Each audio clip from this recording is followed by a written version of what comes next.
Can you see my screen? Can you hear my voice? Thanks so much, Clearly, sir. Victor. Yes, sir, we can hear you.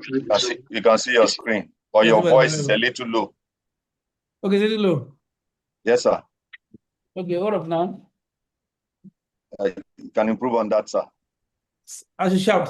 Is it better now? Not really, sir. Sir? Thank you, sir. Better, better. Okay, thank you so much, sir. Okay, let's use, while we are here, let's use the chat to introduce ourselves, both here on Zoom platform and also on YouTube. Just basically your name, current affiliation, and where you're joining us from. So let's get that coming while we wait for 1 more minute for others to join us. Yes, I mean, yes, we are close now. We're also live on YouTube in case you have any issue here. You can, yeah, thanks so much, Architect Odion, from Abuja. Thanks so much, Bukola from the Osun State. Thanks so much, Lesson from Gombe. Let's get it coming. Romanus, thanks so much. Okay, one is, I'll give you 1 or 2 minutes. Some are having network challenges. Let's hope that join us. Otherwise, it's live on YouTube, so anyone can go through to get to play this session. So one is just 5 minutes past, we just start. So I have 5 minutes. Yeah, thanks so much. Aminat from University of South Africa. Thanks so much. Bukola from Osun State University. Thanks so much. Okay, let's keep it coming. Richard, thanks so much. Samuel for comment. Thank you so much, Bukola. Okay, let's keep coming. Let's get coming. Yeah, I'm building per general 15. She's expecting close to 100%. It's works. And no person have a network challenge. So we have 1 more minute to start. Let's keep coming. Let's keep coming. And you can ask your friends to join us. Share the link. I already sent the link. Maybe I should put here the link to this. This is the direct YouTube link. Direct YouTube link. So you can invite your friends. This is the direct YouTube link.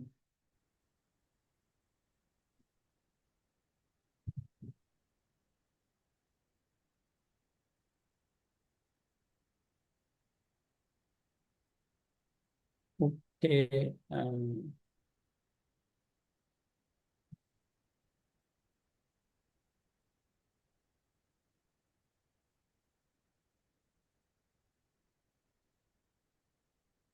So that's live on YouTube. So if you have any issue on Zoom, you go to YouTube. Then we are good to go.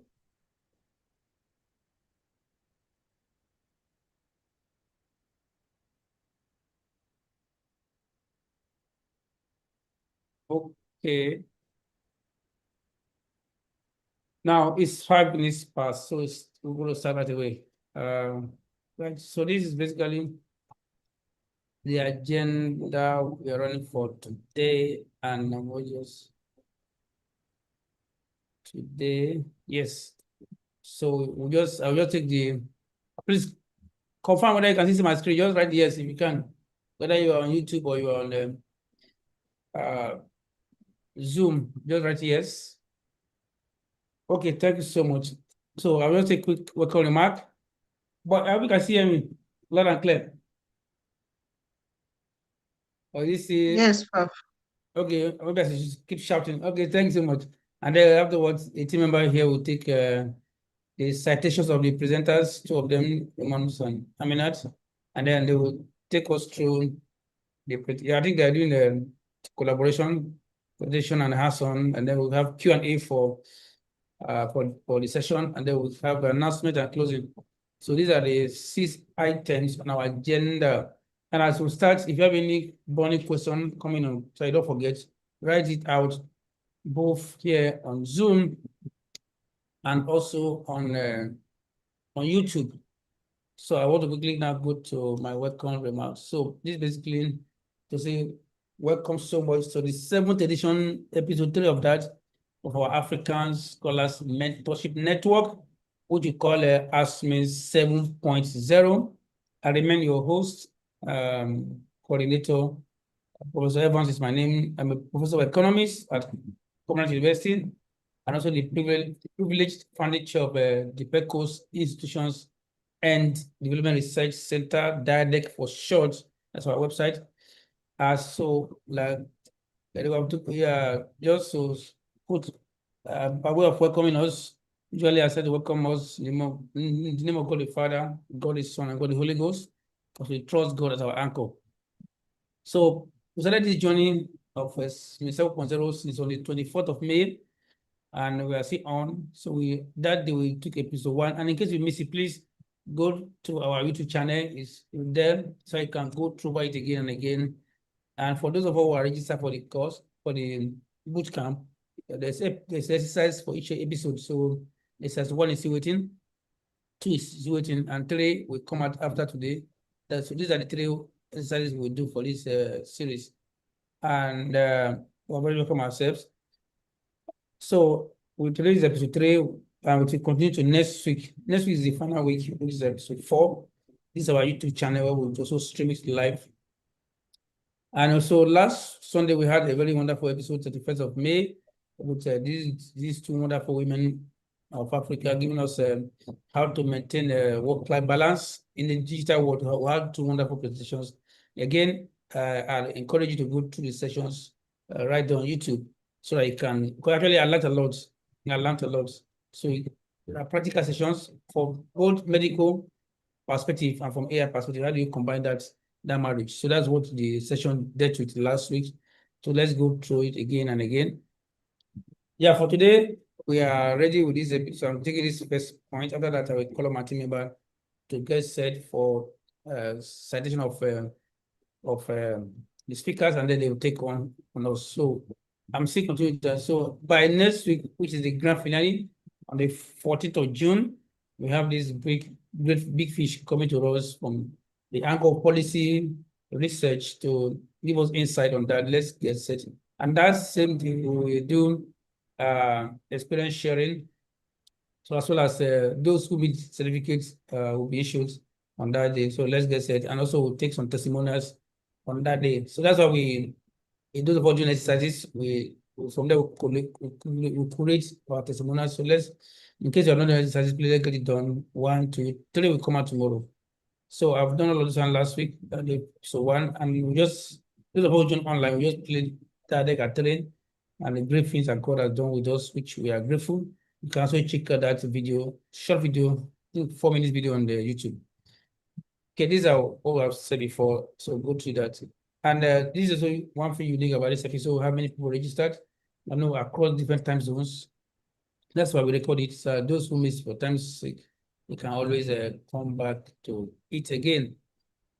And the uniqueness, we have said that already. So these are the countries of persons that registered across different parts of the world, and we are grateful to God for the reach that we're making. So we now, without wasting time, I know our speakers are ready, so we'll go to their presentation. Before then, I'll just take some few remarks, announcements.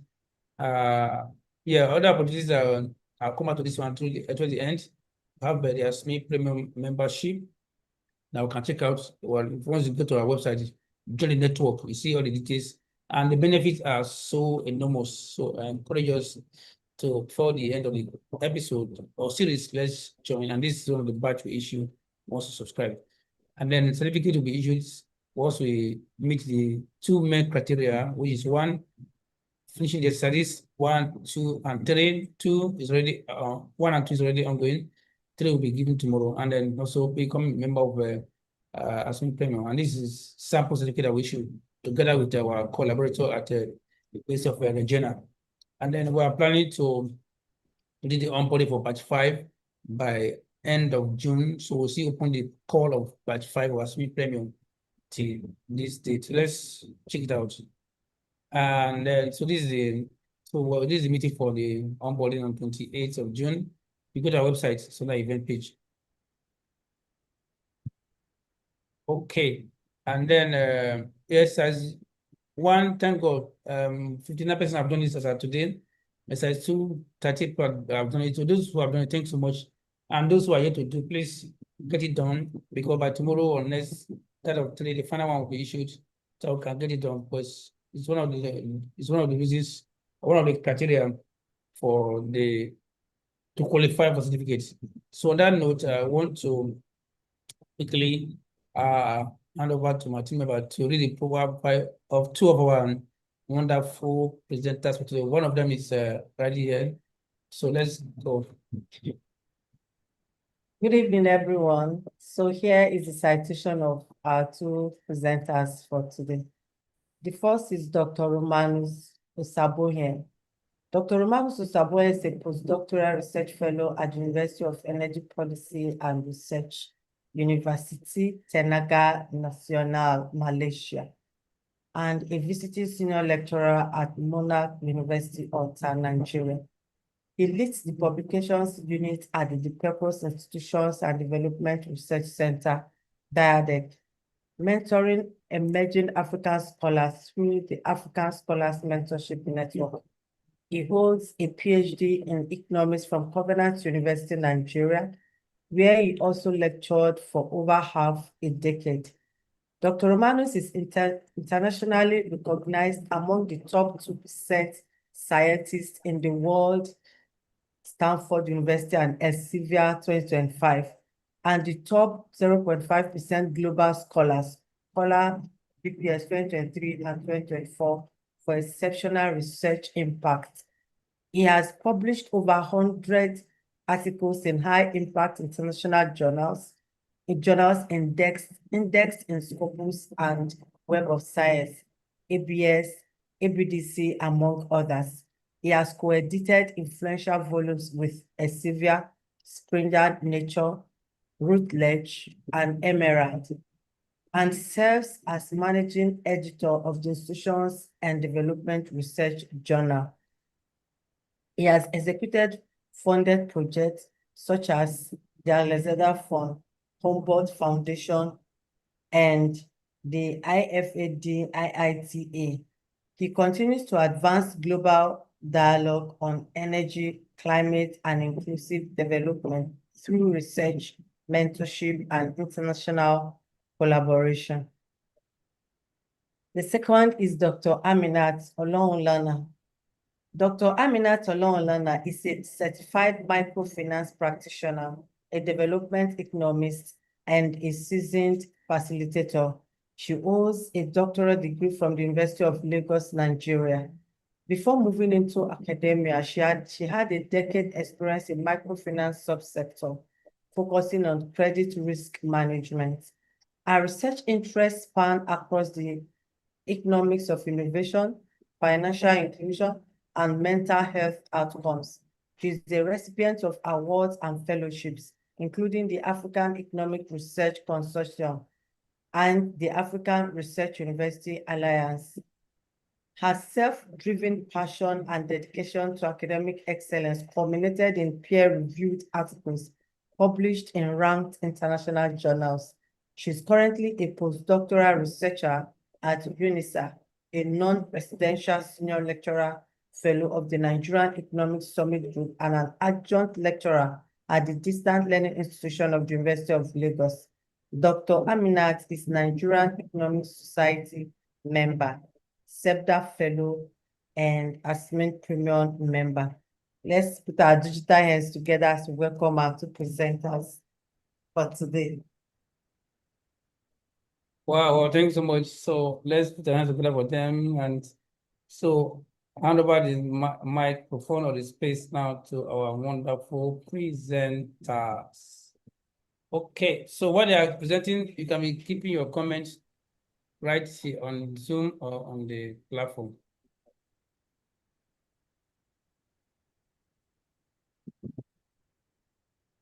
Good evening, everyone. And I say a big thank you to Madam Moderator and our professor for the humble introduction of Aminat Olohunlana. So I will be talking on Let me confirm if you can see my screen. Please, can you? Yes. Yes, we can. Okay. We can. Okay, thank you. So the topic I'm handling with my colleague today is publishing for impact. We're talking about mentorship, visibility, and scholarly influence. So the agenda for today, we will have to discuss on the researcher's dilemma, then moving to the importance of publishing and some challenges that we face as early career researchers. We also identify some solutions to overcoming the challenges, and then the strategies for journal selection. We would also talk about our own in-house journal, DIaDeRC journal, and its progress. Then we talk on the reputable publication outlets that we can put our papers in and not have an issue. Then finally, we have some closing remarks on all that we have said. Then we take questions, and then to the best of our knowledge, we'll address those questions. So the evolution of academia evolved. There were times, I think some decades back, where you just merely need to publish. So in those era, what is expected is for you to publish, and then you have your promotion. And in that situation, we have some local journals that you can put your papers. There is no so much verification. Then there is no much validation of plagiarism or what have you. But at that time, our professors or the beneficiaries of those periods, they just need to publish to get promoted. So as we move on, it becomes a tug of war where you either publish and or perish. In this, the ladder has moved up, where academics need to publish or they get stagnant in their promotion, especially in academia. So later on, we still move into the era of visibility, where you need to publish in rated journals, in internationally accredited journals, or you still remain. At this point, some institutional criteria means that you need to publish in either Scopus or Elsevier or Sage, instead of just publishing and then moving on. But recently, publications have moved from just mere publishing to publishing in very high impact journals, where you will not need to perish, and at the same time, you need to be responsible for ethical practices and so on. At that point, it's now moved to, you can still publish and at the same time still perish. In those era, that's the era at which we are now, where you would, I don't know if we have heard about retraction of paper or articles, where some journals will review the papers that they have published, and they will find out that there are some unethical practices that have occurred, or some sabotage, or so many vices that will make them bring down the paper. It could be that there's some form of data manipulation or thereabout. So it's now a tug of war to get published and remain highly visible in the space. So now, as an early career researcher that we have so much to combat with. We combat with the need for impactful scholarship, not just publishing, but publishing to make impact. We also need to pass knowledge onto the oncoming generation, and there is the desire for genuine contribution to scholarship. And at the same time, from the other hand, we need to manage the pressure of teaching, the pressure of going through the publication processes. There are so many rounds of review that you need to do. Even at fourth review, I still have a friend whose paper was rejected. So it is a whole lot of work for us to do now. And then this is exactly what is being referred to as the researcher's dilemma. You have to, on the other hand, learn how to manage academic pressure of teaching, workload, taxes, and all. And at the same time, you want to make a meaningful contribution to scholarship. So we would talk about the importance of publishing quality output. Why do we need to publish? And why do we need to publish well? Number one, we need to advance knowledge. In advancing knowledge, some of the output of our article or manuscripts are being used for scientific development, for innovations. So it is important for us to be able to make sure that the publishing process, ethical consideration are well adhered to, for us to be able to advance knowledge and contribute to the scientific development. Also, we need to publish in high impact journals and publish quality outputs because we need to make impact and visibility.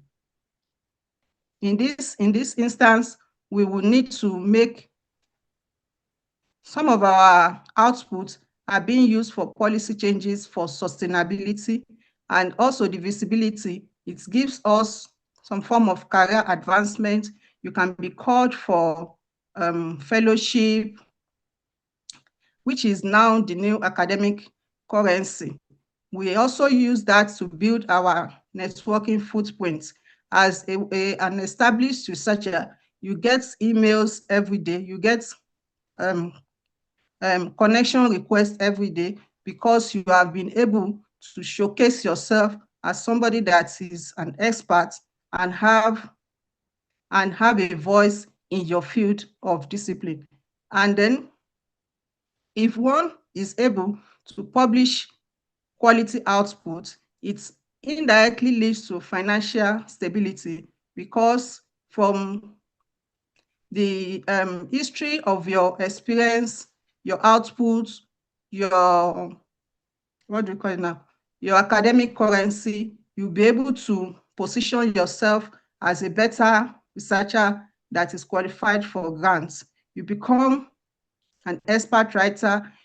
You also become a consultant in your field where they will have to call you for roundtable discussion on policy issues as it pertains to your discipline, and that will not come empty-handed. Also, you can also feature as a facilitator in your area of expertise, and that will also bring in some reward for you. Then finally, it brings about personal fulfillment, the eudaimonic well-being.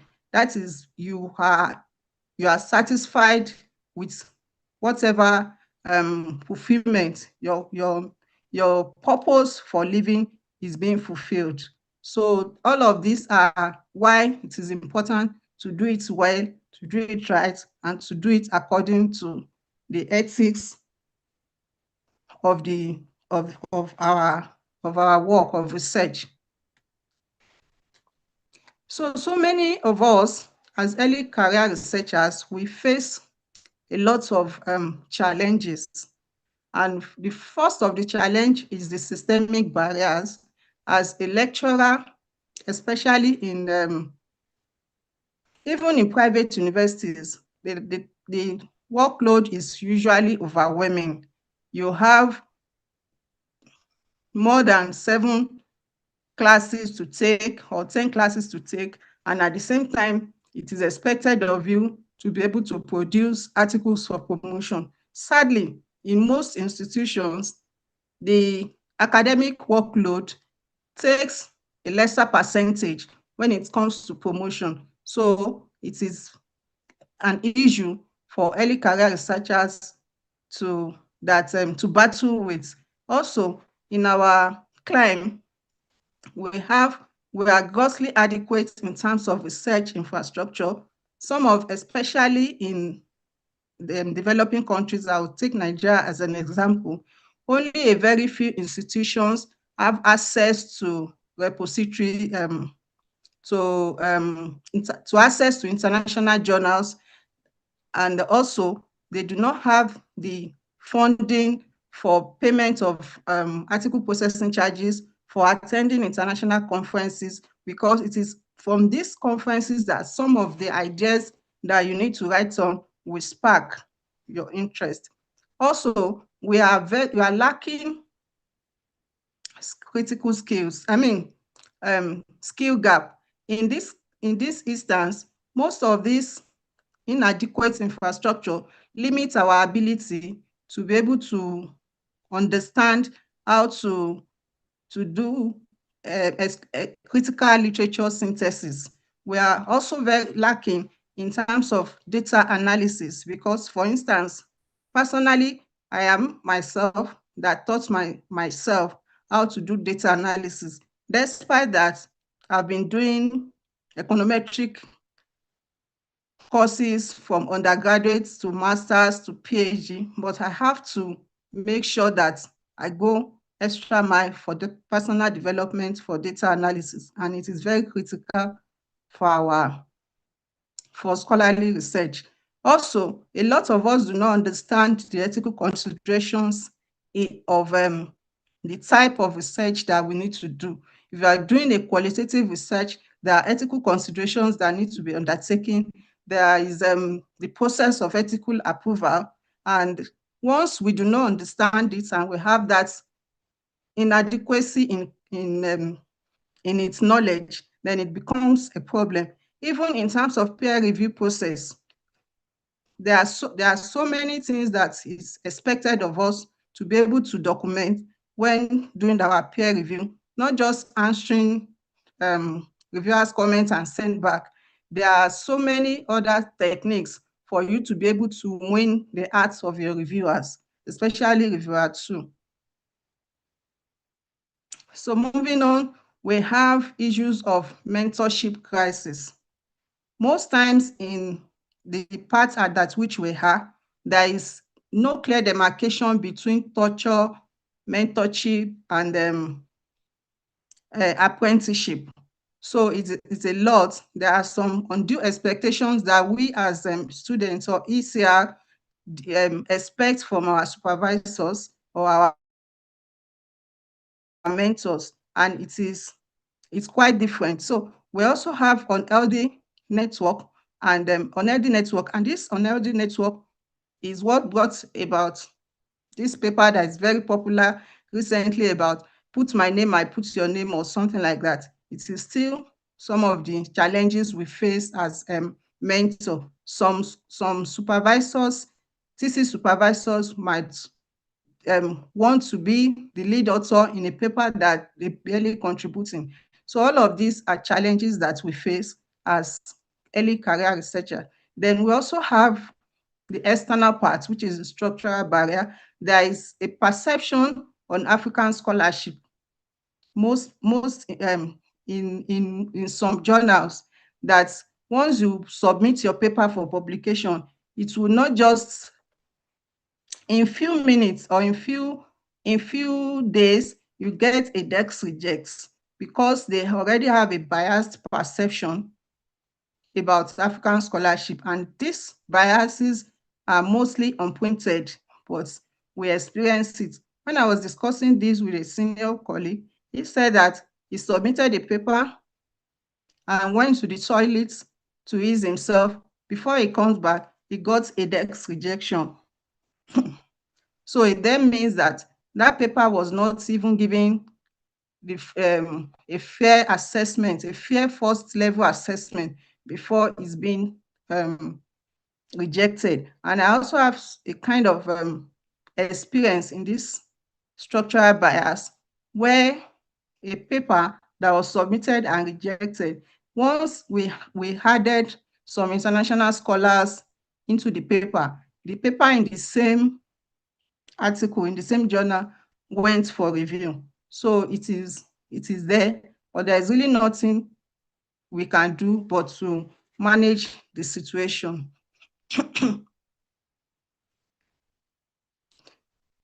So with these challenges that we have highlighted, I want to ask, or maybe you can put it in the chat box, what can we do to remain scholarly? Are there things we need to do to remain scholarly, or do we need to just leave it and fold our hands and get stagnated? Because in terms of stagnation, most times people get depressed in the academic world. So I want to ask if we have some ideas to which we can do to remain scholarly.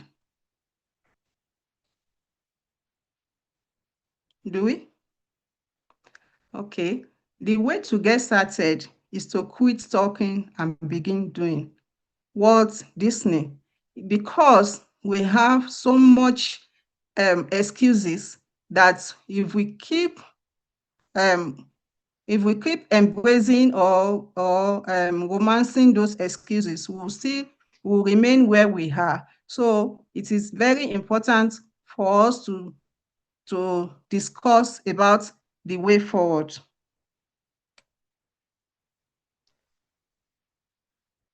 So the very first solution to those identified challenges is to be intentional. You have to be intentional. You need to be purposeful, to have that mindset that you want to change your narrative. And in changing your narrative, you will be able to understand where exactly you want to fit in the academic world.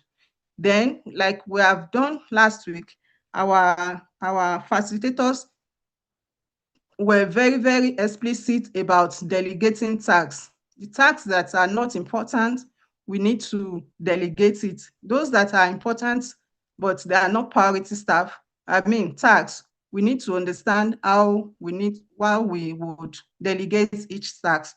Then you seek clarity.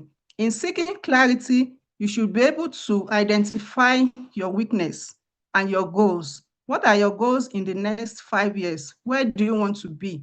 Then, where do you want to be in your own academic pursuit? So by being intentional about what you want to do in terms of your personal development, you'll be able to overcome the challenges. Then secondly, is that you have to be teachable. Teachable in sense that you open your mindset to learning. You open your mind to learning. You evaluate your strengths to be able to know where exactly and how you need to seek help. You also need to understand that it is important to acquire skills. Acquiring skills might not necessarily be too expensive, because most of what we need to excel now are everywhere in the internet. So you need to understand your strengths, you evaluate it, and then look for the skills. And is one thing to acquire skills, is another thing to be able to use those tools. And some of these tools are not easily accessible to us. And that is where it now becomes important for you to collaborate. You collaborate with people that are not in your area and have resource advantage. You complement on their expertise. Once you have identified your strengths, you know your weakness. Most of us, our weaknesses are in terms of data analysis, because every other aspect of research, AI can help us achieve it, like we have seen in the last class. But in terms of data analysis, we need to collaborate with people. Number one, you exchange ideas, you become visible. It is better for you or for me to collaborate with 3-4 people across 3 continents. It then means that your paper that you have collaborated with them to publish, it will be cited in Africa, it will be cited in Asia, it will be cited in Europe. And by the time you have such visibility, the impact will be immense in your academic progress. And it is even easier to collaborate because you will only need to take up a section of the research and not sitting down to write from introduction to recommendation. So you also be able to have the opportunity of resource advantage. The very first time I used Mendeley was when I collaborated with a guy in Asia. And what he did was, he was the one that taught me how we can group papers into a folder, and we shared the folder. It was easy and seamless. Some of the papers that I do not have access to, because he has access to those papers, he downloaded them and we shared with the, what do you call it now? Mendeley. So it helps me in visibility, it helps in knowledge exchange, and also it complements my expertise. So on the aspect of mentorship, it is important for you to leverage on your professional networks, your LinkedIn, ASMN,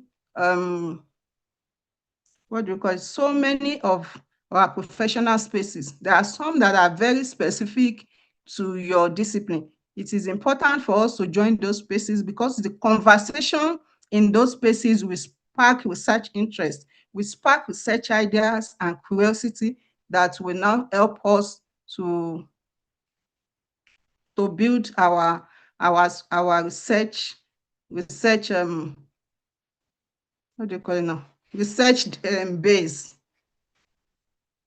So it is important to network with these spaces. For me, at ASMN, about 2 years ago, I think, that I joined the space, I've been able to identify people I could work with. I've been able to give my recommendations to senior colleagues in those spaces. I was being deliberate about choosing mentor. It does not necessarily mean that because you're my teacher, you should be my mentor. I choose mentorship based on what I feel that I can achieve from those persons. So it's a win-win situation, leveraging on your professional network. So now we have discussed about the challenges. We also itemized the solutions to those challenges. Now we want to talk about manuscript development because it's a whole lot on its own. If a manuscript is not of quality standard, there is no high impact journal that will look at it twice before they send it out. So in developing your research idea, you must be able to craft a compelling argument. So how do we craft a compelling argument?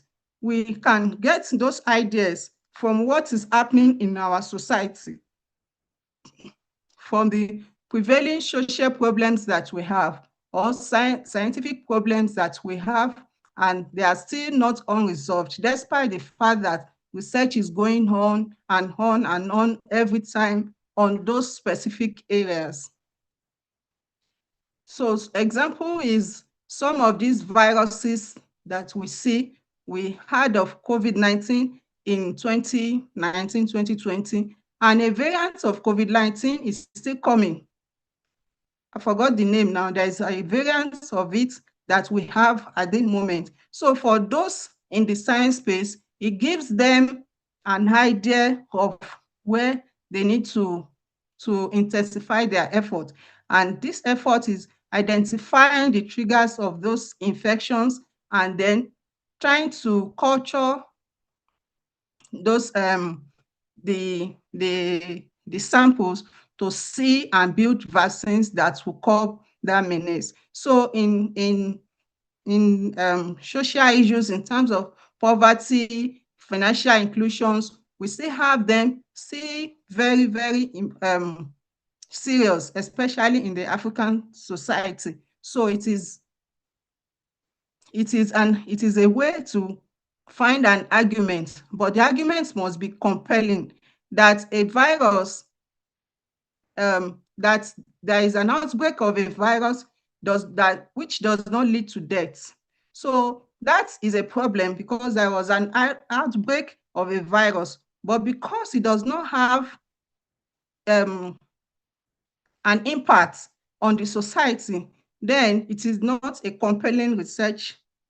It is not a compelling area of research. It is when it becomes a menace to the society or the impact is grave on the society that it becomes a compelling argument for us to work on.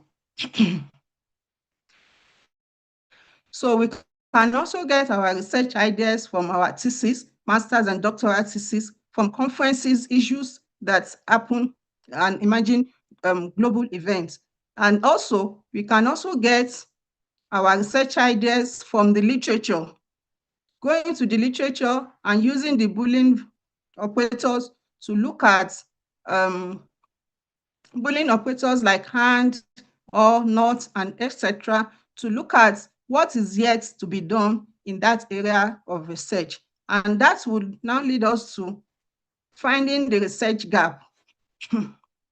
So you critically engage and synthesize the literature, which Dr. Chinwe has taught us how to use AI to do all of those, but you must be able to maintain your human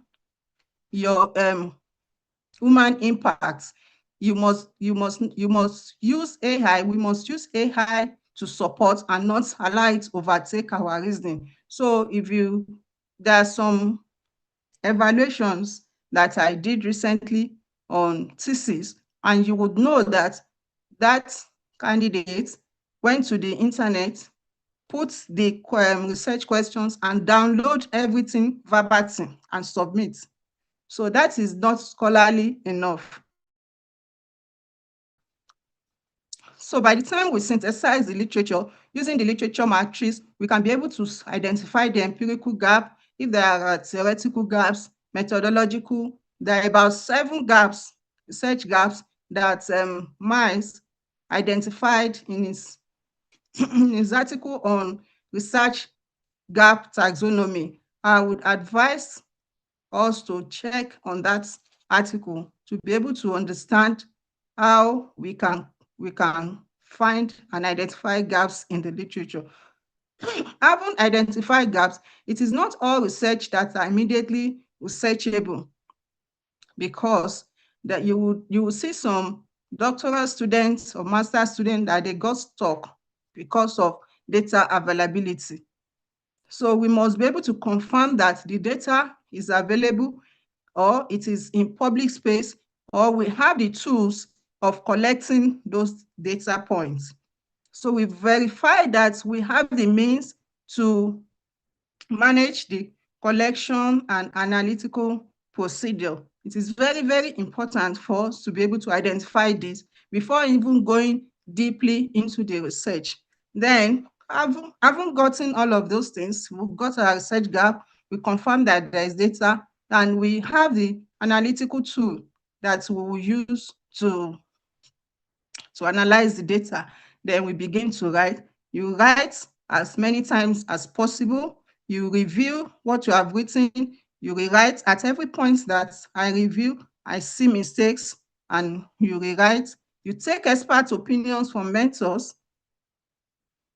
You review, and then you submit the manuscript, the draft manuscript, to the journals that we have identified. So now that we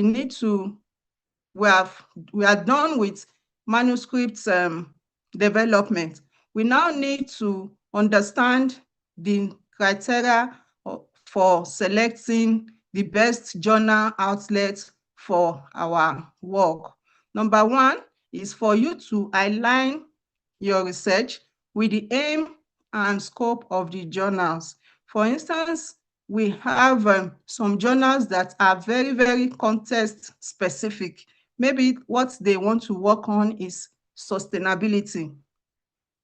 If you bring something that is not related to sustainability, or sustainability does not even feature in your topic, I bet you that paper will experience a DIaDeRC reject.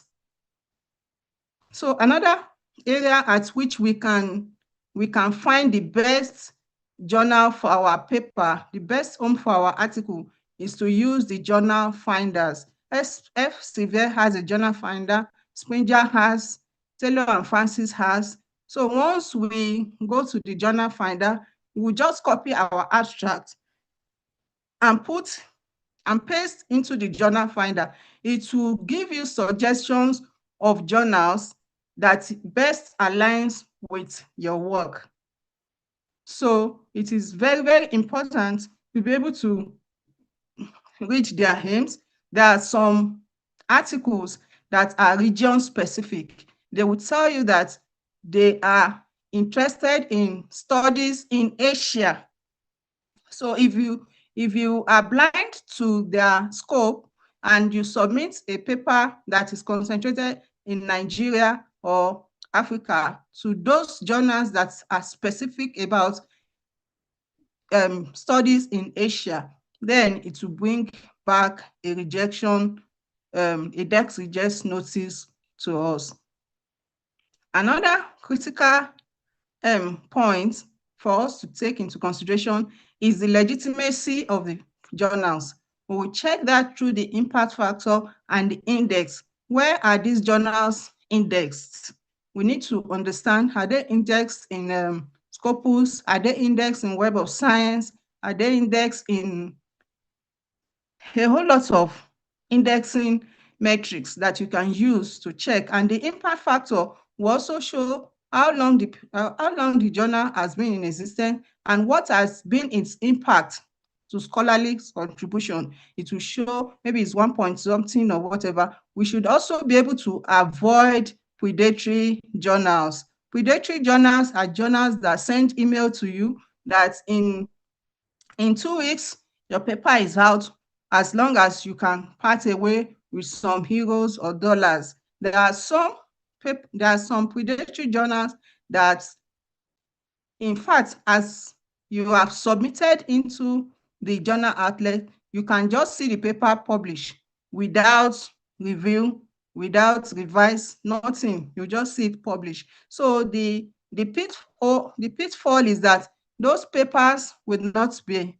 globally recognized, and your effort will be wasted because there will be no impact of what you have done to the outside world. It will not be cited, and it could also lead to some institutions do withdraw some of such articles, and it will not count for promotion, it will not count for visibility. So it is a total waste of time to put papers in predatory journals. And there are some lists of predatory journals that they usually publish online. You can also check to see that those journals are predatory. You can also see if the journal is still actively indexed or it has been delisted. There are some journals, because of compromise in review process, Scopus bring them down. Web of Science also delist it in their list. So it is very, very important for you to check if they are still active. And also, it is important to consider hybrid journals. Hybrid journals are those that have the closed form and the open access. Open access is when your journal is published and you have paid, so everybody can access it. There are some that, because you have not paid, or you do not have the means to pay, they will still accept the paper. But anybody that wants to access that manuscript would have to pay the journal. So for us that are still developing and we want to break the barrier of publishing in high impact journals, we go and select the hybrid journals, because most most institutions that have strong financial backing do subscribe to these outlets, and as such, that paper will be visible globally. Another very important consideration is to check the journal's turnaround and operational procedure. The turnaround is what time do they have to review? If it is 6 months, it's 1 year, based on your appetite and based on the frequency or the need for that paper, maybe for promotion. You need to understand that the time to review, the acceptance rates, the word counts, all of these are things that you need to consider when selecting a journal for your manuscripts. So the next is to identify some potential outlets for your manuscripts. For DIaDeRC, which is the institution that is hosting this webinar, we have a journal that is currently in operation, and the journal has published, I think, the 2nd or 3rd edition recently. So, and it is still free of charge. This journal has a DOI number, it is indexed, and we are working towards having it indexed in Scopus and Web of Science. So, and we have expert reviewers on this journal, which I am sure that our convener would talk about it as we move on. So we can publish in Elsevier, Emerald, Routledge, Wiley. They are not too easy to penetrate, but once you have been able to identify that you have a gap you're closing and the methodological rigor is sound, then the recommendations are valid. They are things that the policymakers can take and work on. Then most of these outlets will be very happy to receive your paper. Yes, it is a very tedious one, but once you have it, there is no how you yourself as a researcher will not be fulfilled. So we have Scopus Web of Science, the Association of Business Schools, ABCD. These are different types of ranking that is being used to evaluate quality journals.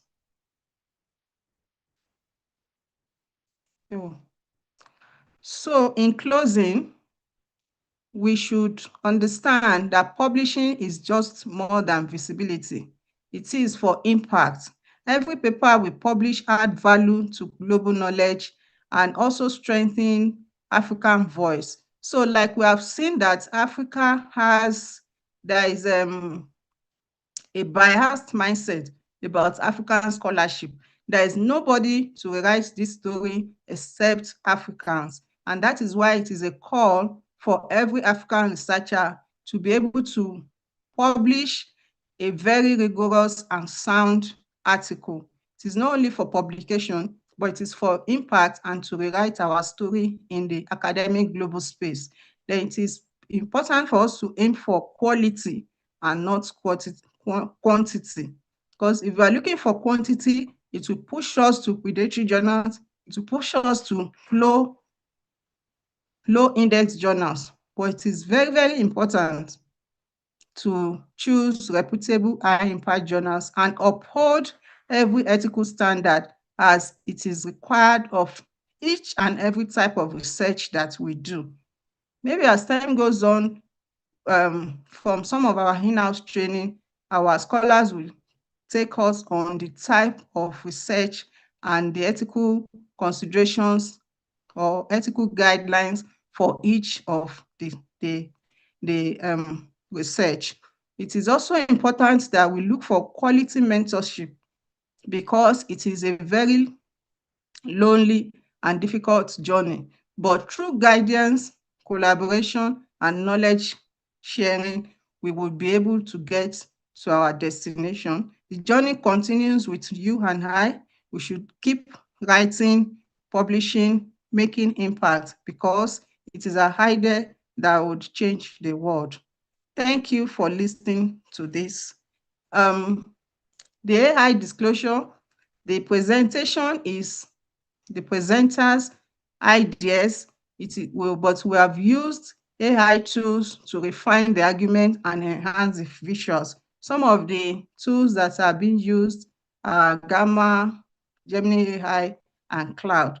In the last few months, maybe 1 year ago, I was very reluctant to embrace AI because I felt that it will puncture my reasoning. But with time, I see that any researcher that is embracing AI is not taking over your idea, but it is helping you to move on. You do better as an AI, as a researcher that has AI competence. Thank you for listening. And Wow. Thank you so much. Thank you so much. But I mean, that you just taking it calmly and coolly. Thank you so much. I believe you take us to 9 p.m., but thank you so much. I appreciate you. So we are going to the next, as which is the hands-on. Some questions are already coming, so will be to be addressed. So the next 20 minutes, the Roman will take us through some practical sessions, which also answers some of the questions that were raised. But if you have questions coming, let's put it here on the comment section. Those of us on YouTube also use the YouTube comment to put it there. So once again, let's clap our digital hands to Dr. Aminat, who has been taking us gradually, calmly, and so enriching. Thank you, we appreciate you. And if you can sit on your video, you can do that. That's how you can take the screenshot while Dr. Romanus takes over the stage now. You can take down your video, that'd be great. I'm sorry for the voice. It's cold. It's really cold. I can see That's you why are like somebody going to the moon. Okay, thank you so much, man. If you can put on a video, please do. Let's take a screenshot while Romanus jump on. Thanks so much. Yeah, thanks on Deborah. Others. Peter Kiddy, anyone can take now the videos. I will take the screenshot. Otherwise, we make do with what we have. Now we go on. Yes. Romanus, over to you, sir. All right, thank you, sir. Please confirm that you can hear me.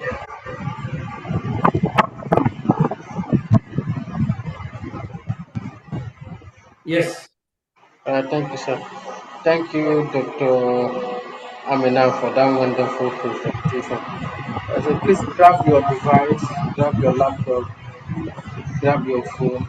Make sure your internet bandwidth is strong because we are going to do some gymnastics with respect to where we should publish.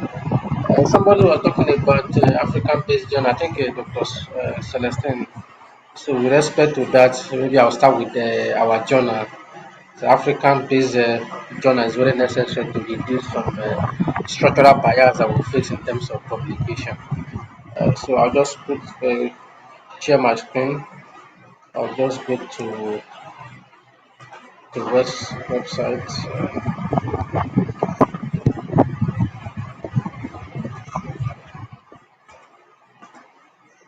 Okay. Yes, this is our website for our journal. If you have not visited our journal before, please do well to visit our journal website and see. We have published volume 2. The first one was 2025. Last week, or thereabout, we released the second issue. So if you go to our website, this is our website, Institutions and Development Research Journal, ADeRJ for short. So we already have what it takes to be indexed in Scopus and Web of Science. The only thing remaining is the residency. We have not been able to meet the residency, which is the number of years of inception. So this is the second year. Less than a year, in fact, we launched the journal and started operation in August, September last year. And between this short period of time, we have made a lot of progress. So in the next 2 years, hopefully by God's grace, our journal will be indexed in Scopus to be hosted by Web of Science among other globally recognized outlets. So please do well to visit our journal. If you go to our journal, you have Dr. Aminat have explained briefly about it, about the ISSN uh, International Serial Standard Number, both the electronic and in print. So we have that. And the good news, if you go to let me just run through. Let me just run through. If you go to, we have the scope. Our scope focuses mainly on the social science management and development, inclusive of institutions. So we cover one range of area. We just expanded our scope to include AI and data management, which we have our expert in that field, in the person of Dr. Ingiri, who is our leader with respect to AI. So we have, if this our editorial board member, if you click advisory board, you see the other scholars among our, this Prof is the editor in chief. We have other members in terms of one of most recognized African scholar, Professor Asongo. We have Professor Leaks from the UK. We have Professor Steve Onyewu from the US. We have Professor Beatrice from South Africa, Professor Jessica from the University of Lagos, and this is the big fish in the house, Professor James Robinson, 2024 Nobel Prize winner. Having a Nobel Prize winner in economics as a member of editorial board is not a beans. So it means our journal has a great prospect in terms of breaking research gap between Africa and the global north. So go through we have many of them, and we also have not just advisory board member, we also have associate and managing editor, including editorial assistant. So quite a number of them. Our editorial board is rich, is highly rich. So take us, make sure you submit it. The submission is all year round. So we don't have specific time or date to submit. It's all year round, and when you submit, you're gonna get a response from us. So we have managing editor, we have other associate member, and our editorial board is diversified. It's not African Afrocentric.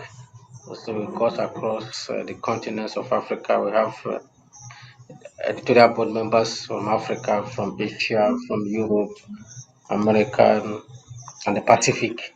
So it's cut across the world. So we have the potential. So we're looking forward to receiving your submission. So that being said, so let's move. So when Dr. Aminat was presenting, she mentioned some of the outlets that you should publish. She mentioned Scopus, she mentioned Web of Science, she mentioned ABS, and she mentioned the ABDC. Let's start with the most popular one, which is the Scopus. If you have not heard about Scopus, please just drop it in the chat. Don't put your name, just say no. If you have not heard anybody among us that has not heard about Scopus or that have not published in Scopus, or you have faced a rejection, anybody in the house that has not heard anything about Scopus, let's see, I have, Prof. for me, I'm Victor Akede. I've heard about Scopus, but I've not published with Scopus. Okay, today is your day, sir. After this, you'll be equipped with the required resources, and also, I will advise you put your partner with us, partner with our journal, partners our scholar, because we can't be there. I would do that. All right, thank You will not rest. My master is here. no, Professor Osabohien. no problem. If Prof is too Rest. busy, we are there to also augment in terms of labor supply. So we have I'm, the required capacity to handle it, to support you best we can. Any other person they have? I'm Dr. Abraham Sulaiman. I have heard about Scopus, but I have not published in Scopus as well. Okay, you are welcome, sir. So we are there, we are ready for you. All of us, we are ready. Okay, thank you. You can send us, can contact us, go to our website, our email, our phone number is there. Thank you, Prof. All right, thank you, sir. Any other person? So we take our time to explain what Scopus, this Scopus we are talking about, Scopus. Many people have used it to bamboozle us, to intimidate us. During promotion, they will tell you if you don't have a Scopus, don't apply for promotion. So what we need to do is just to go through Scopus and take some of the rudiments. So I'll just type scopus.com.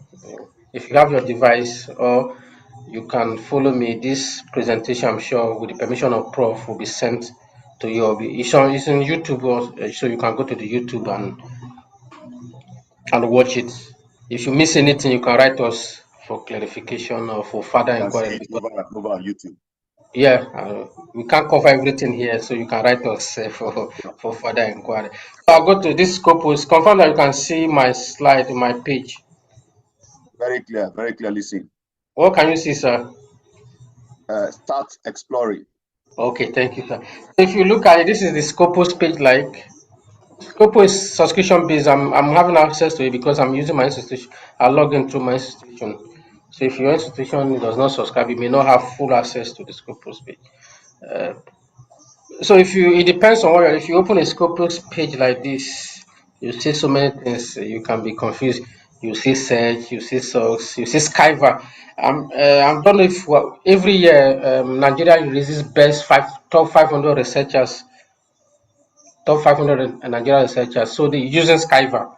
So I think one time, was it 2022, I was ranked among the first 50 in Nigeria constantly. So they use Skyver. Nigeria uses Skyver to know the best researchers.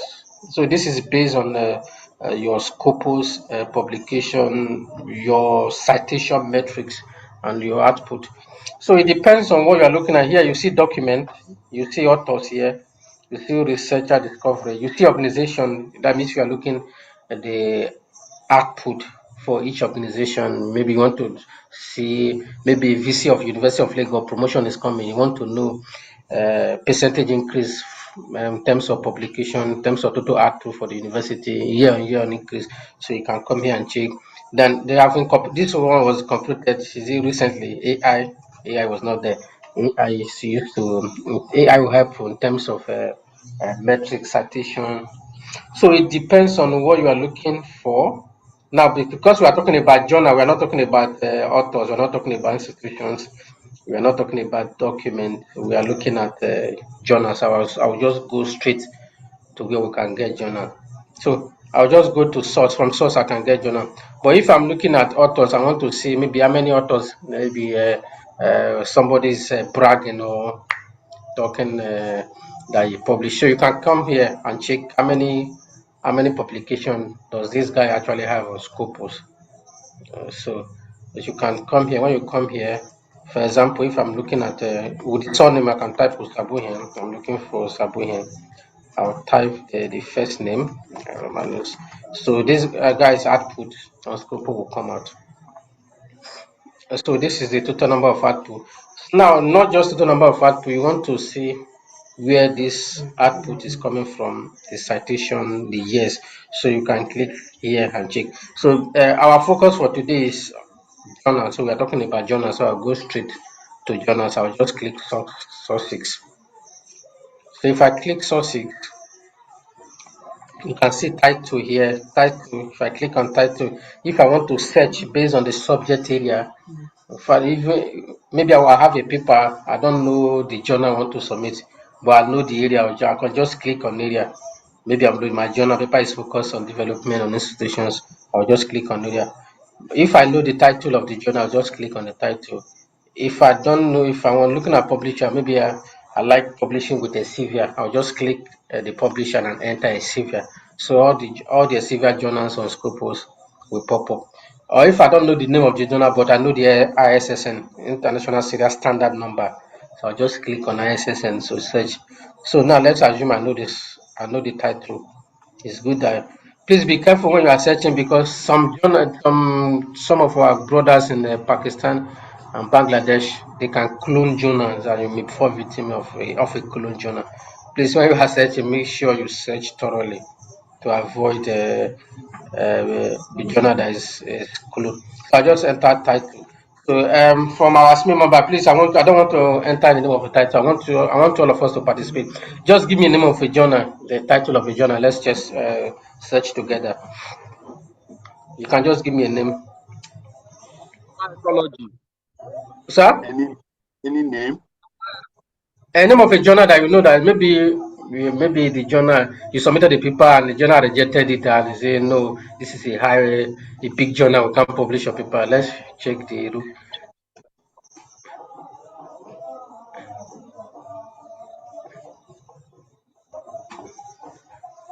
Okay, can somebody help us?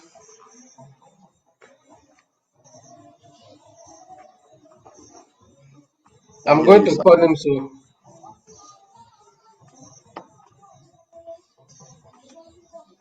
Hello, sir. Please let's talk. It's called social science and else. Okay, discover social science and health. Discover Yes. social science. Okay, it's here. Discover social science and health. Thank you. Yes, thank you, ma'am. Yeah, this is. What can you see? Please let's confirm so that I will not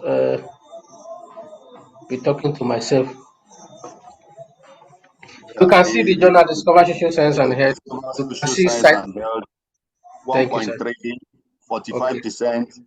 Okay. Now we're going to end. These are metrics that used to know the journal. So I'll just click on the journal. If I click here, yes. Now I can see the publisher. I know when the Dr. Aminat was talking about the top publisher, she mentioned Stranger Nature. So Yes. this is the journal, Discover Social Science and Health. It will tell you the current. In some journal, they will tell you discontinued from Scopus. It will tell you if the journal is presently indexed or discontinued from Scopus. So this one is current. It ended 2021. Now you tell you the publisher. It tell you the ISSN. If you see EISSN, that means online ISSN. It tell you the subject area coverage. Not that you bring a subject from a manuscript from architect and be submitting to journal scope health journal. It's going to be rejected. So this one with the subject area. If you look at here, social sciences, not just social sciences.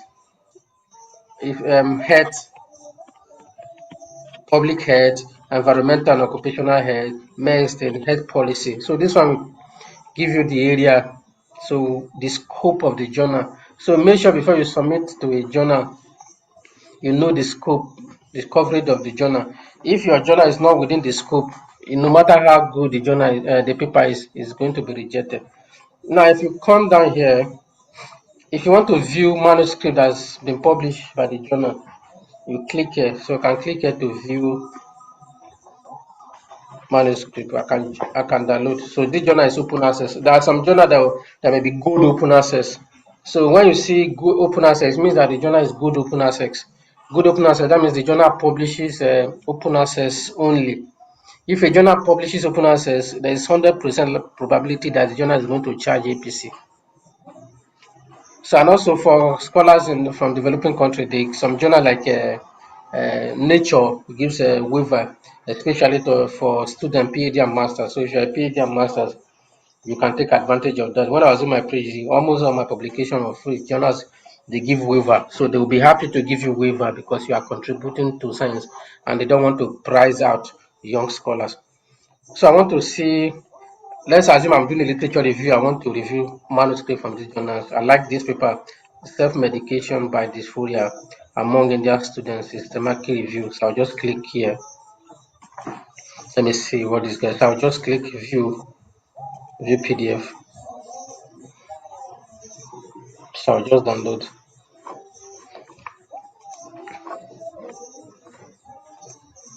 Yes, I've downloaded it. Can you see the paper? Yes, sir. Yes, I've downloaded it. So lazimi I'm doing the literature review now.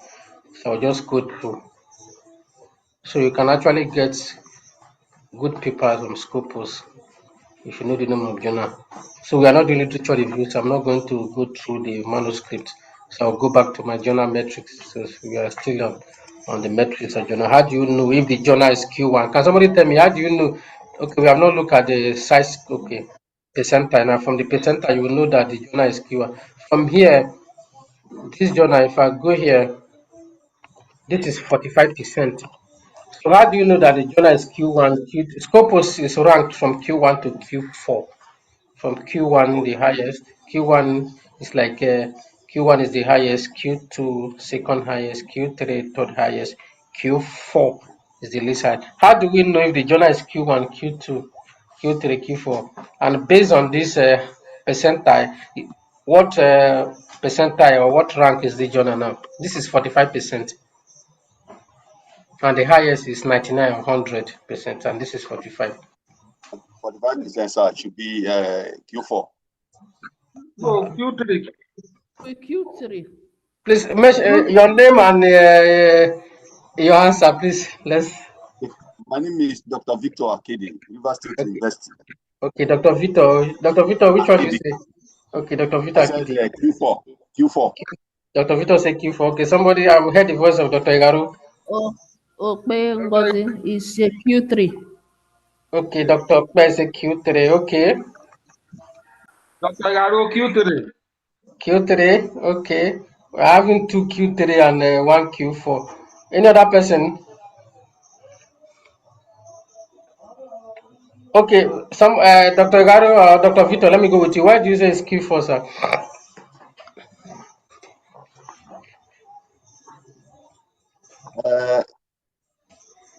But the percentage is 45, which is below 50. Okay. Yes, sir. Okay, thank you, sir. Okay, the man has spoken. Let me go with Dr. Okpe. Dr. Okpe, why do you say it's Q3? No, I'm not a doctor. I'm still in the process. Okay, claim it by force. So Okay, in Dr. terms of Okpe. percentile, Okay. dividing it into percentile, I think it falls in that 45%. 45% makes the 3/4 quarter division. I don't know. You're using Something to do with geometric approach, Abby. That's geometric. Oh my God. Okay, Dr. Igaru. Yes. It's ranked between 0 to 25 is Q4. So Please from take it 26 gently. We are taking notes so that they will grab you, sir. between 0 to 25 is Q4. Between 26 to 50 is Q3. Between 51 to 75 Q3. Between 75 and above is a Q1.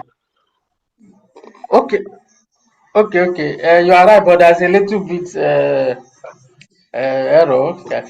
It's okay. It's between 0 to 24, not 25, sir. That is Q4. Then 25 to 50, 25 to 49. Then that's Q3. Then 50 to 74, Q3. Then 75 and above is Q1. Hope you get that, sir. Very clear, sir. Okay.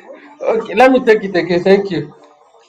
Q4 is 0 to 24. Thank you, sir. Percent. Then Q3 is 25. 49. Thank you, sir. Then Q2 50 50 to 75. To to 74. 74. Yes, sir. Then 75 and above is Q1. Q1 is like A plus. A plus, yes, sir. Thank you Okay. so much. All right. Thank you. So let's look at. Please let's take that. Let's put that in our jotter.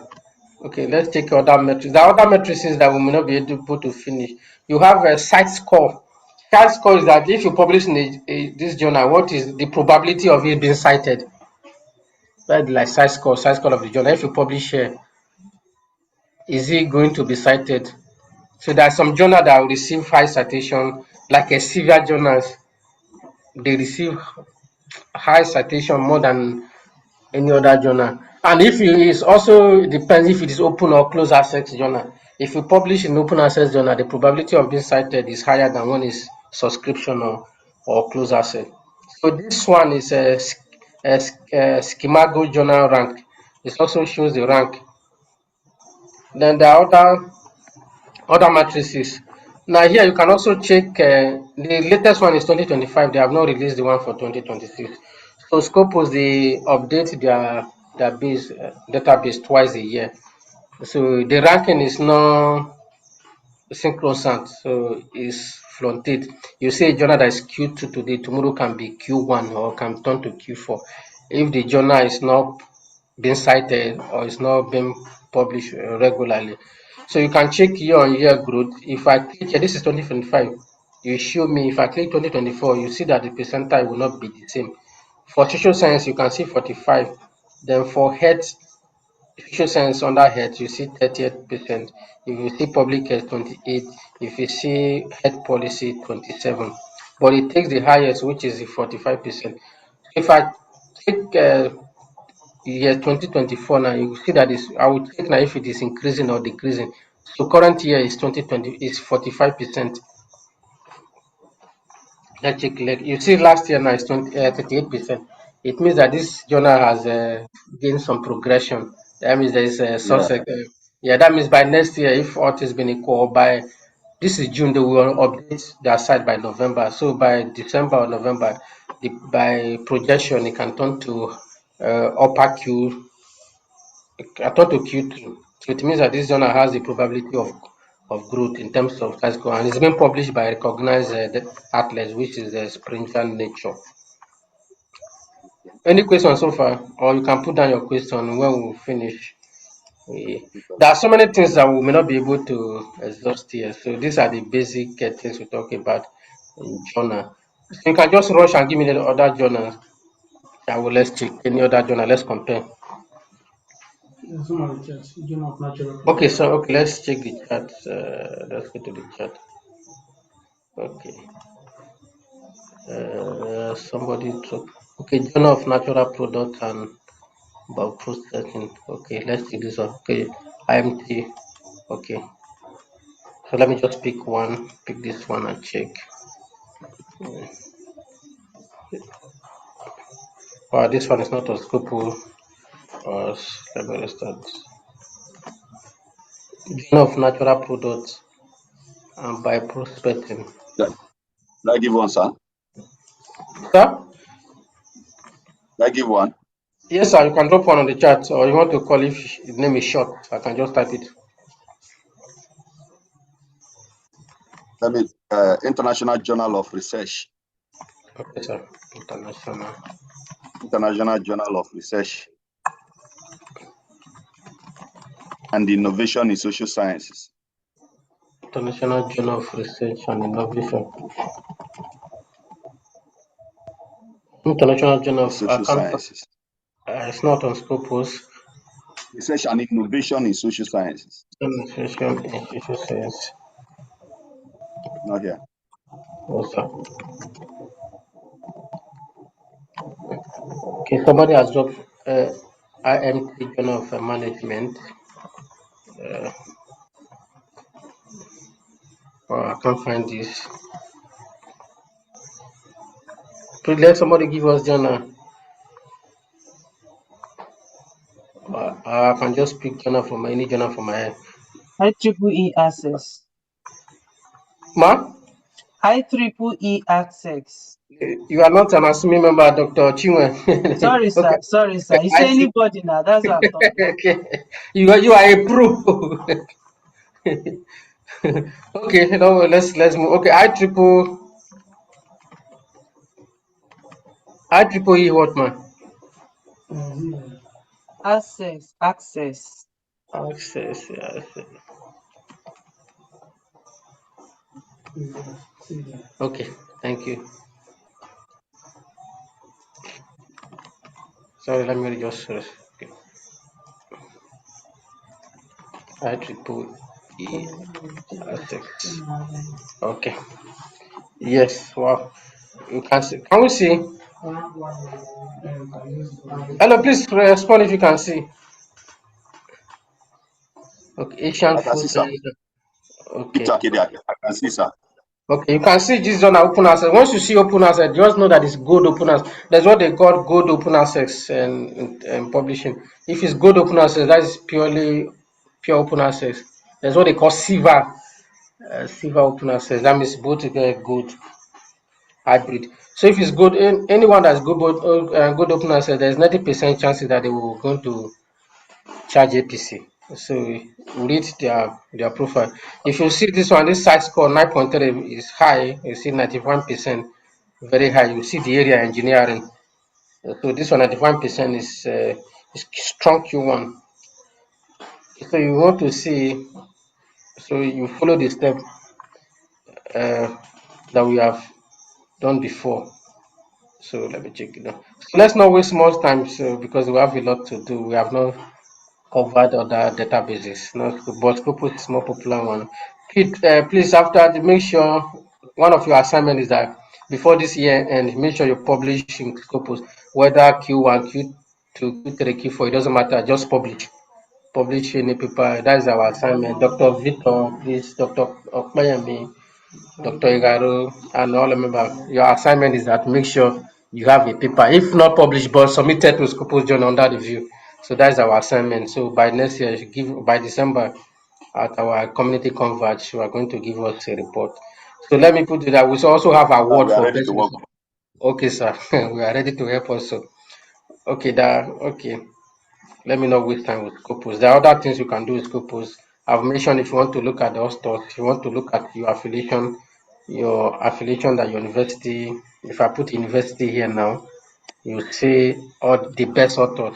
If I put this university, this is my university now, you see total publication, you see authors, you want to know the authors, people who are published. So you see that they will come at all the authors here, their publication, the years and everything will come out.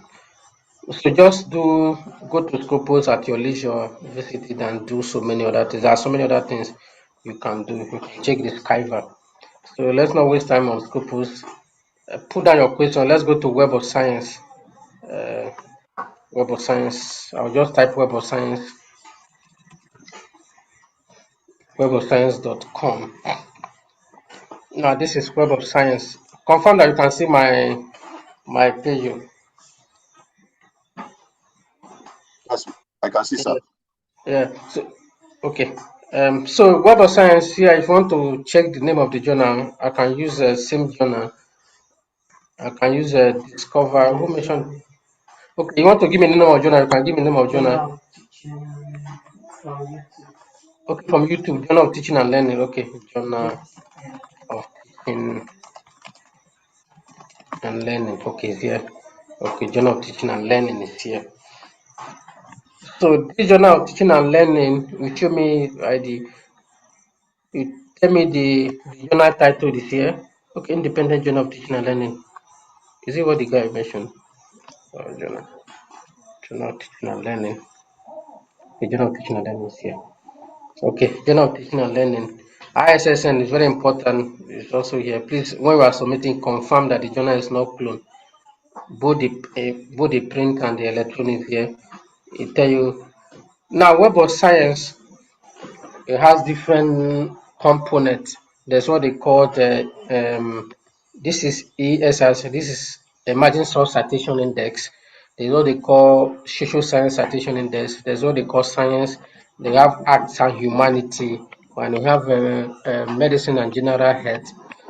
So make sure you know what your organization or university requires. I will tell you the impact factor. You see the journal impact factor, you see 1.8. So if I want to know if it is Q1 or Q2, I'll just click on more. You see this journal, this one, Web of Science is it's a bit easy. Has been written, they have written it Q2 now. How do you know it's Q2 now? What percentile? If you come here, you see the percentile. This is 69.3%. You see 69.3% after education and educational research. You see 69.3%. So 69.3% size score percentile is Q2.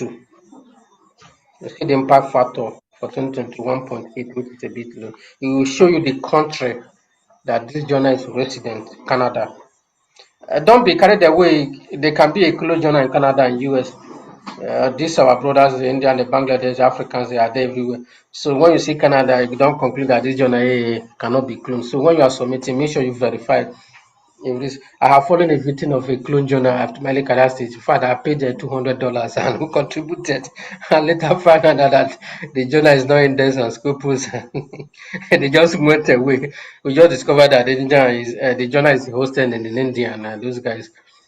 After that, we couldn't reach out to get them again. So our $200, just $200 in 2018. You know what? That was a big money. So we lost that money. Yes. To a clone journal. So please make sure if you don't understand it, seek expert opinion. Ask your senior colleagues, or you can write us to verify to check for free. We don't charge money. So she will tell you the publisher. The other one also was Nature. This one is University of Wilson Lady Library for the publisher. So what is the difference between Scopus and the Web of Science? Can someone tell us the difference between Scopus and Web of Science?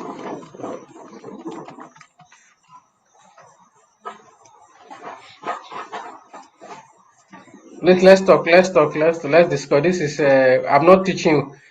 We are discussing. This is like a discussion. So while we are preparing our answer, I will come back to it. I've mentioned that before that Web of Science has different components. You see social science citation index. It depends on what your university or what your country, like for example, like UK, if you want to go to UK or you want to be a researcher in UK, they focus more on ABS, which is a Association of Business School. For those of us in business school, you are in economics, you are in management, you are in entrepreneurship, finance, accounting, all the disciplines within the business school. So UK focuses more on business school. They are not concerned about Scopus. But the good news is that 95% of the journal in ABS are in Scopus. So that's the good news. Then if you want to go those in Asia and others, they focus more on social science citation and science citation. If you look here, you see social science citation index. If you look here, you see science citation index expanded. You see social science citation index expanded. You see arts and humanity that you see engineering, emerging stocks. There's what they call core collection in Web of Science. Core collection, that means these two are majorly called the core collection. There is what they call the art and humanity.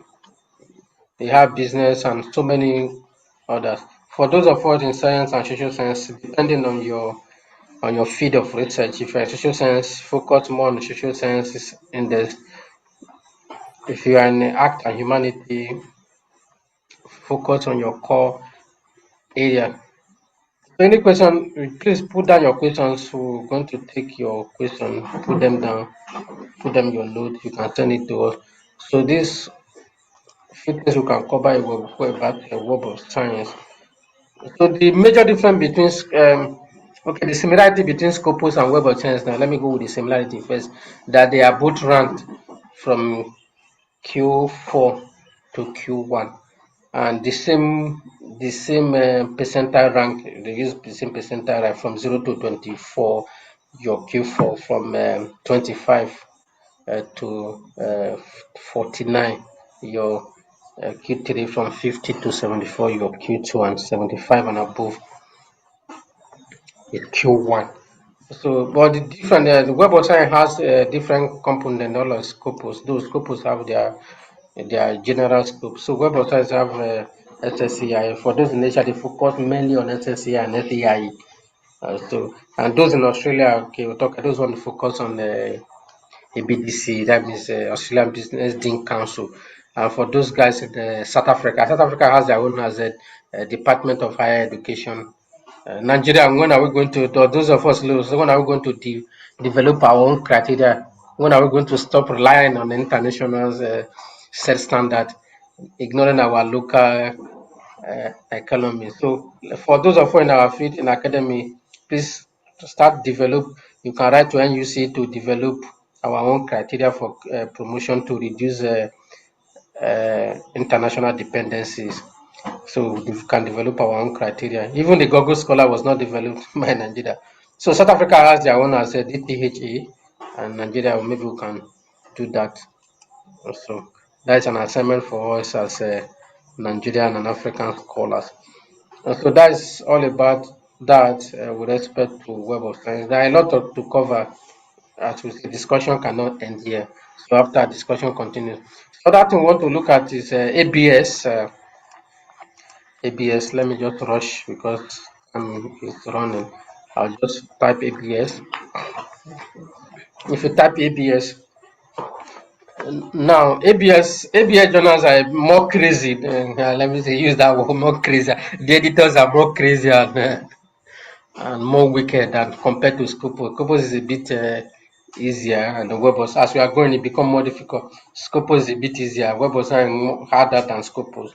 ABS harder than both Scopus and yes, because well, ABS is mainly for social sciences and majorly developed by UK, those in Oxford University and others, and they use it.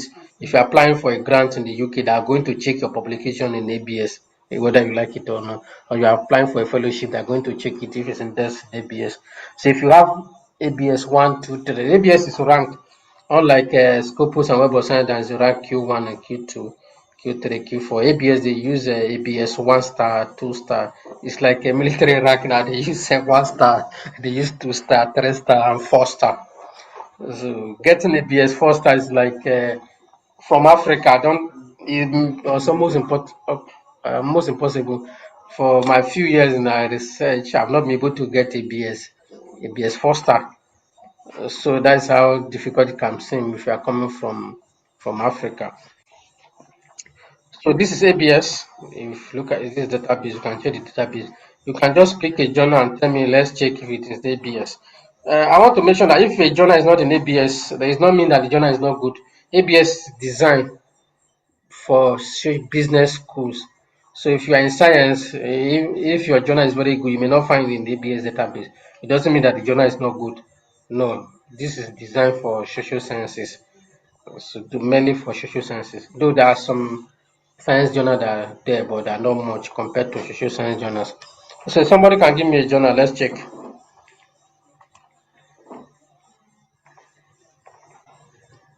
Please, let's talk. Let's talk.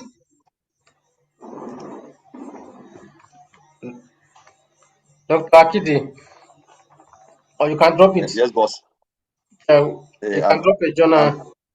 I'm Or trying if to think of have we heard about ABS before? If we have not heard, let's so that we know the speed we are going to. If we I've have not never heard heard of about. it, sir. Oh, thank God! Yes, sir. So we have one sold today. Yeah, ABS means ABS Association of Business Schools. So it's mainly for scholars in business schools. So if you are aiming to go to the UK, they are going to request it. You are going to have it. It will be requested. They may not tell you that they need it. But it will be on written criteria. You know, there are some criteria that are not written. So it's based on their discretion. But if you have it, gives you advantage because when you apply, you are not the only one applying. But if you have an advantage over others, you are going to get it. Okay. Somebody can please drop a journal. Let's check. Where are my SME members? Somebody can help us take YouTube. I'm seeing Dr. Osman, Dr. Stanley. Please let's drop a journal. Okay, let's rush. Prof, I'm receiving a notification from for our accurate timekeepers that we are entering Q&A. So let me just rush. I'll just pick a journal by myself. Okay. I'll just pick business strategy and environment. Business strategy and environment.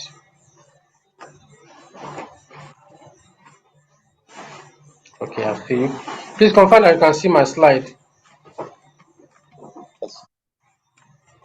Journal ranking portal, sir. Okay, thank you, sir. Yeah, you can see this is ABS. I've picked the journal, business strategy and environment.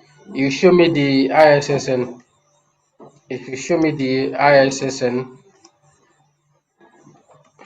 you tell me the feed, social sciences, then the journal title, the publisher, Wale, and you tell me the rank. This is ABS3. So ABS3 journal, when you see ABS3 journal, it's not a bean, so it means that the journal is highly ranked and well respected within the field of social sciences. So try to pick out any journal, use it to check if this journal is ABS. And so we may not be able to go through ABDC. ABDC for many use for Australia, and DTHE, Department of Higher Education of South Africa. So we may not be able to go because the time keepers are sending a reminder to me. So that will be all. We will not take somebody is mentioning journal of okay, let me just pick this one. Prof, permit me to pick this journal from our members. Okay. um I thought I saw one journal here. Okay, Journal of Finance and Economics. And yes, this is a Wiley journal. I think I know this journal. Yes. Wow, it is 4 star. Okay, Dr. Akidi, assignment within the next 1 year or 2 year, you must publish in this journal. Journal of Finance. This is ABS 4 star within the domain of finance and published by Sevia. Your assignment is like next 1 year, publish at least one paper a year. And if you have maybe a 4 star, it's not even so let's try and work towards it. Thank you. So we'll now take a pause to take your question. So at your leisure, go to the database. If you are confused, you can always reach out to us. Thank you, sir. Wow. Let's clap our digital hands. Thank you so much, Dr. Romanus. Thank you so much. Wonderful. You have many questions? I will pick one from the YouTube platform. It's asking, how do you want become a member of ASMN? Yeah, being here is one of them. And the two, you can take it further by becoming a premium member. Once you go to our website, www.DIaDeRJ.org, you just click join the network, and you will see that. And if you register for this session, we'll be sharing that screen. That's the link on our website, on our group. So once you just log into our website, you see join the network, you see all of the details required. That's one. And then another question again, please check. Yeah, the other question about somebody who is in this other question for me is industry. I mean an industry graduate school I for. work in industry and I'm in the process of going back to graduate school. Okay. for further studies. So someone that's Being from outside of academia, can I collaborate with other scholars okay. and publish on the DIaDeRC journal? Okay, thanks so much. Yes, we have person from the industry. We have in our team, we have people who are legal practitioners, even serving lawyers and government who are also part of us. So research is research, whether you are in government, you are in academia. So you can also collaborate with that. What we do after each of the onboarding batches, we put into clusters. So within the clusters, you can collaborate with others. So research is research, whether you're in industry, whether you're in the academia, whether with different agencies. So research is about research, the same spirit of research. So you can actually collaborate together wherever you're working from. That's the other question on the Zoom platform. But if you have any question that is burning, you can raise your hand. We acknowledge you. But there are many that already put. We're looking at. There are somebody asked about. Yes, please to Dr. Aminat. Aminat, thank you so much. How can you advise a novice in the area of rural extension to learn and write a publication? That's from Dr. Ngozi Okwe asking that question. We'll just take them once at once. Yeah, there's one again. Thank you, great lecturer. Please, when will DIaDeRC journal be in this scope? Yes, I already mentioned we are new. We have all the requirements. The editorial board is in place. The review process is in place. We have a journal portal. But we should have published between 3 and 5 years. Even DHET, we have already reached out to them. But what's required is just for us to mature into 3 to 5 years publication. So by 2027 or 2027, 2028, we should be getting ready to get in this in the Scopus by God's grace and other databases. That is for from Promise Staris Onyema. Then another question that's asks, I mean, you can come answer your question later. I will call on you. But how do you advise a novice in the area of rural extension? Then there's again. Thank you. Can you hear me? I think I've answered you already. In the process of your presentation, you mentioned something on predatory journal. How can a predatory journal be recognized either in Scopus or outlet? Okay. And you answered take note of that. You answered the Romanus. Otherwise, there's another one. The meeting is being recorded, so you can go through it again and again. I don't expect to. So it's on YouTube. So we watch over it again and again. Romanus, over to you. I mean, over to you. Oh, okay. Thank you so much, But if you have any sir. questions burning your heart, you can raise your hand. We acknowledge you, so you can answer it. Yes. So for my Romanus colleague that over. is a novice in research, No, Aminat, ladies especially. first. Sir, okay. Yeah, I'm attending to it already. So as a novice in research, the act of research starts somewhere, and all of us started like you are. The idea is for you to understand the problem you want to solve in rural extension, and then try to look out for literatures that have addressed the same problem, and now brainstorm on why those problems persist. So once you understand that there is a gap in knowledge, especially in that area, then it is good for you to start work on it. And as a researcher, you cannot solve Africa's problem. You just need to leverage on what has been done already and then identify a niche or a gap you want to close on it. So maybe by the time you join us as a premium member, we will talk more on how to diagnose research problems, how to identify gaps, and from there you can kick off. Then for the person, I think I saw a question on predatory journals, that you mentioned something on predatory journal. How can a predatory journal be recorded in Scopus? Predatory journals cannot be in Scopus.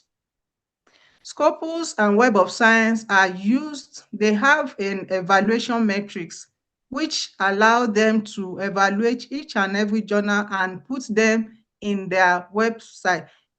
Scopus and Web of Science, they are just like a web house, a storage of quality papers. So any paper you find on Scopus and Web of Science, Web of Science is much more higher.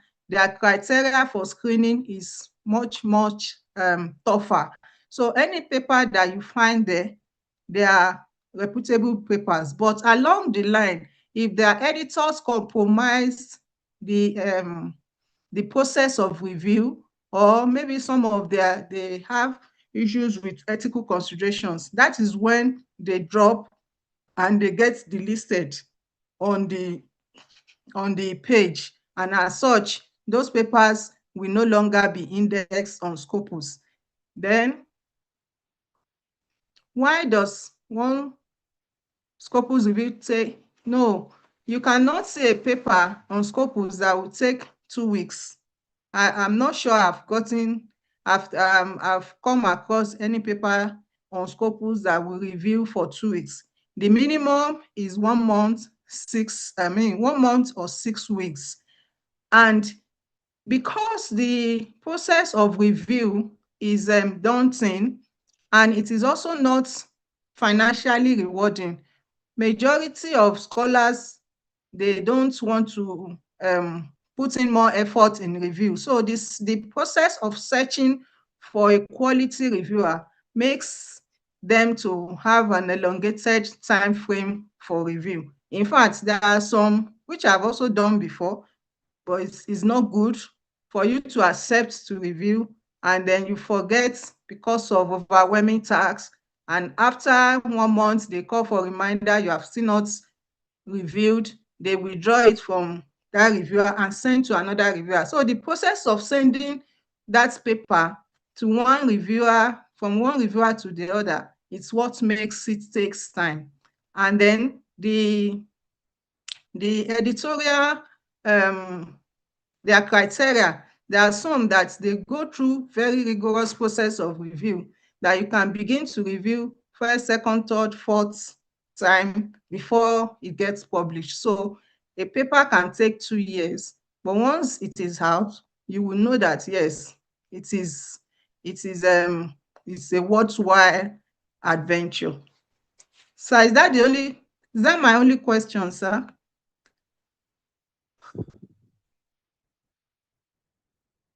I hope I've answered. Yeah, I think you have covered. Welcome. Thanks so much. I actually added that apart from the editorial board membership, and also look at the profiling of the journals. You can now know whether creative journals are actually easy to know. If you look at the editors, editorial boards, you look at the review process, they hardly review. Then once the submit is to pay. Payment is more of about payment. So these are ways to easily know them. And like we have just demonstrated, you can check them out. Any journal in the Scopus, of course, cannot be predatory. If they enter them by mistake, they will be when they do a review, they will be fished out. So the journal, there's Scopus, there's those Web of Sciences. Web of Science cannot be predatory. Okay, that reminds us, welcome for another way to another way to check is you can put the name. Ms. Dr. Vita Kidi say want to join us. I've already put a link there. We've been announcing it on our platform. So let's quickly check it out, and then we okay, Prof, I want to mention that like another means. We're about closing. Let me quickly share. Like I shared earlier. Okay. We have yes, can you see my screen? Please confirm you can see my screen. So we are actually approaching announcement and closing. But if you have any burning question, you can raise your hand. We will be glad to take it. So yeah, so this is pretty much this. So either you go to our website, click on the join the network, or you just bit.ly/admin_premium_membership to take you to the website. But that's at least these are the benefits. When you check the link, I put there are many things to enjoy there. And then today, by tomorrow, so this size for this module 3 will be posted on our by email and also by our WhatsApp group, so that we can take it. So that will be the last exercise, and we encourage that we should do it before next weekend, in case you want your certificate to be called out by next week. Complete exercise 1 to 3 before next week, before this week, Thursday, Friday, and otherwise we wait until we do the onboarding. So we're planning to do onboarding of batch 5 by 20th of June, and it's simple. So that's basically that. And the other, so this is it for the onboarding. And this, if you go to our website, you see the event batch 5 onboarding. It's going to be 6 p.m. earlier a bit. We'll share the link to those who are to be there. So apart from the onboarding of batch 5, it's also platform to meet other members from other batches 1 to 3 for like home coming together for our spring membership, and also for the quarterly meeting for this second quarter of the year for premium members. What again can I say? Yes, this is the link we'll share again. And then what about other opportunities? Our direct HR solution, and our journal has been said by by Dr. Romanus. Also our journal portal. You just click journal / so you see all the paper published there. But you go to our website, once you see under the journal, when you click it, to take you to journal portal. But if I click here, for example now, can you see my screen? So this is the one on the so when you go to resources here, you go to the journal. Can I see my screen? Yes, Prof. I can see your screen. Bring it to show that submissions are made on journal portal. So when you click here, you take to the journal portal. Journal portal will show you about the journal, to check you about the current issue. So when paper published, you have volume 2, which you already published. These are the papers there. And then you can go to archive to see other papers, journals. Then you just register, make a submission, and it will take you there. It's just everything automated from submission to review. It's automated. So these are the guidelines they tell you and all of that. So basically that's about our journal. And I go back to my so let me just click share. We're closing now. We're closing.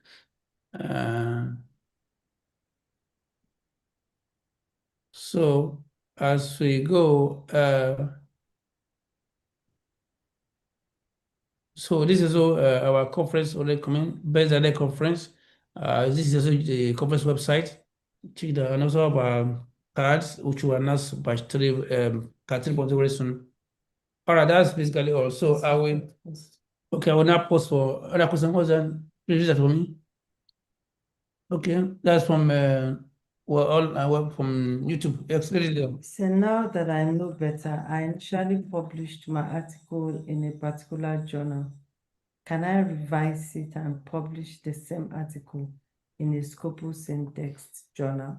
But if it's already published, that will be my practice. It's already published.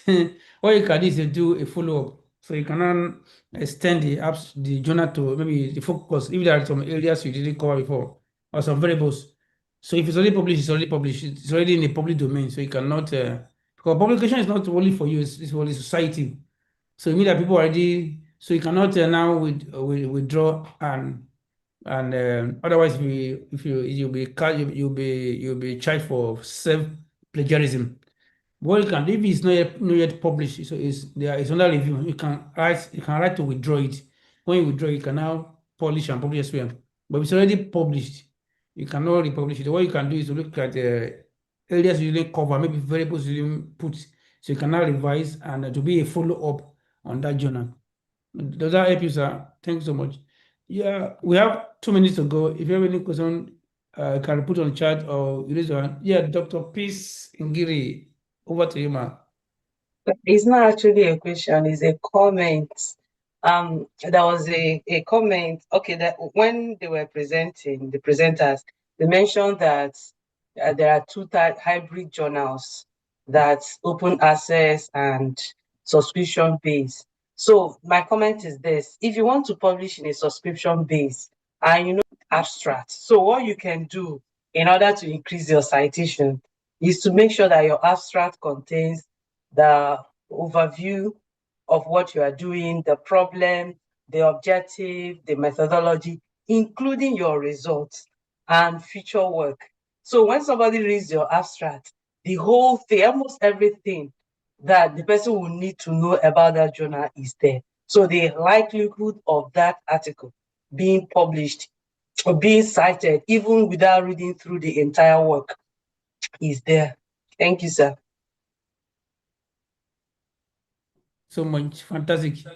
Well, you can also do that. So you can choose to publish a closed access and then you can put the preprint on research kits.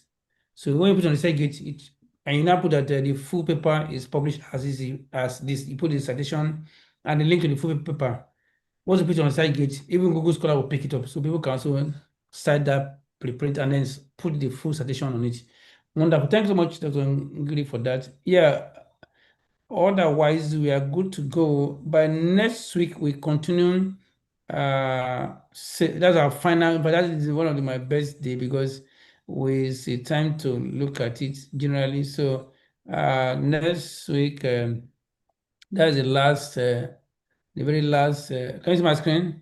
So this guy is a serving commissioner in one of the government of Nigeria, and it's also a resource person in a number of European countries, university. So we read this proper later on next week. So let's say next week is the final day for this ASMN 7.0. So same channel, same time, we'll be here together. And as many of us that can subscribe to ASMN Premium, make sure you will encourage you. So after this one, the support, mentorship support we continue, and then we will be glad that in a few years to come, there's someone like Aminat. Aminat was part of our senior premium member, and today she's now a facilitator. This is our joy that we see, we watch people person growing. Now today she's a postdoctoral fellow in South Africa. So these are some testimonials that emanate from our journey for the past 3 years. Okay, so once again, thank you so much. I look forward to seeing you next week, same channel, same time. Let's keep engaging. The platform is there, the group is there. Yeah, God bless you so much. There's no other final say. I want to say thank you so much for your time. We don't take it for granted. Although the time there's a time difference across countries, but you are here. And we are so encouraged and show you good treat again over again on YouTube. And then finally, those who register, we share the link for the question by tomorrow by God's grace. And